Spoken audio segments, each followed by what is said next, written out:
Hey, listen, I got a chance to interview Dr. Dan Geller on my show that airs in San Diego and L.A. On the radio only, and I asked him to come on. I asked David Commentary, our producer, to get a hold of him to have him come on TV and radio with us here. Dr. Dan Geller is an expert in what they call behavioral finance, and he was the first to establish the link between the level of financial anxiety and consumer behavior. So in other words, when you're shaking like Don Knotts, typically you're not going to go out there and spend money. That's the fear part of fear and greed. That's the fear part of fear and greed. So I interviewed him, and he wrote a great book called Money Anxiety. You can go to moneyanxiety.com. And although we couldn't get him in studio this time, we're going to bring him in studio at some point. But he's with us on the air today on the phone, and I want to welcome Dr. Dan Geller, author of Money Anxiety and behavioral finance expert. Sir, good to have you on the program. Oop, hold on. There he is. On your big show. There, yeah, this is. Yeah, it is. Now, this book, I can tell right away, it looks like a quick read. I have so many people who ask me about money because, you know, I co-host a money talk show. I was like, I don't know. And you know nothing about money. And I'm going to give them this book from now on. So send out a case, would you, Doctor? Money Anxiety, yeah. Hey, so let's talk about that. What is money anxiety, Dr. Dan? Basically, what money anxiety is, it's like a journey into the financial mind of people, just like a roadmap on how your financial mind works. And it takes you through the physiology part, the way we are built physiologically, and then into the psychology of how we make decisions, which part of the brain generates those decisions, and then, of course, into the behavioral part, which is the outcome. So what do we do with those decisions? And so it's a full cycle of physiology, psychology, and behaviorology. I've always wondered about that because friends of mine that go to Vegas, they always call me and celebrate when they've won, but I don't hear from them when they lose. Yeah, well, because we lament our losses 3 times more than we celebrate our games. Yeah. Dr. Dan Geller is our guest. He wrote the book Money Anxiety, and you can go to his website, moneyanxiety.com. Dr. Geller, what made you write this book in the first place? I mean, what brought up the idea of saying, you know what, there's a link between people's emotions and their consumer habits? Yes, but it started even earlier than that. The big question in my mind was, where does the economy reside? Does it reside on Wall Street, on Main Street? Where does our humongous economy reside? And once I started looking into it and doing all the research, I found out that this huge economy of ours actually resides in the mind of the consumer.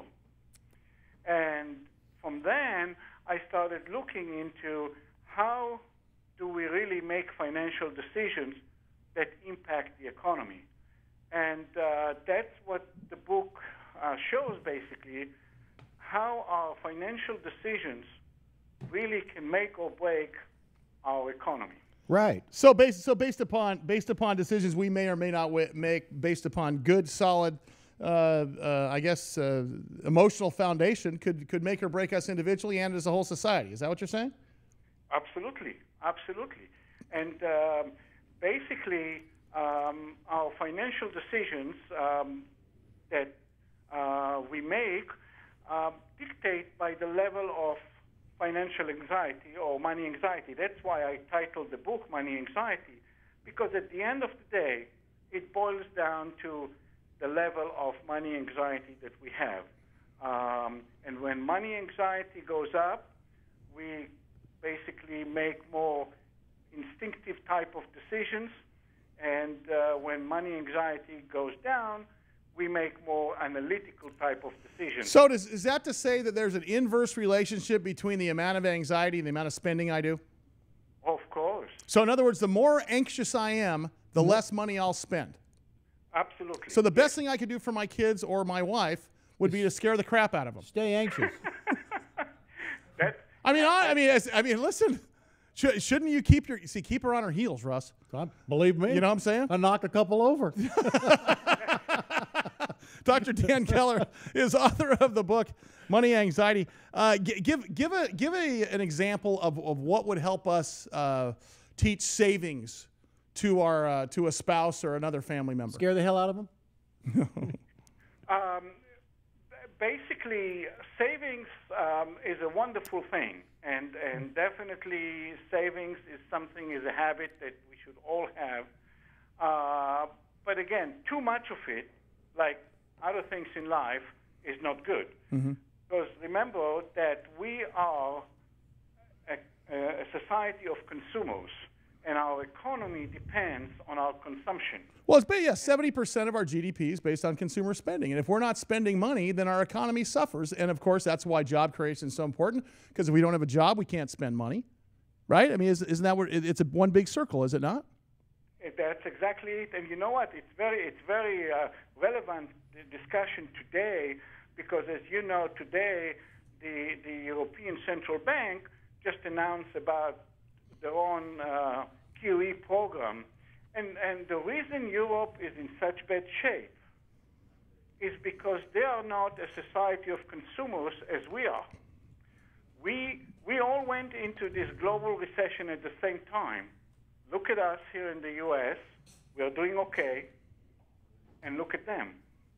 And this is one of the differences.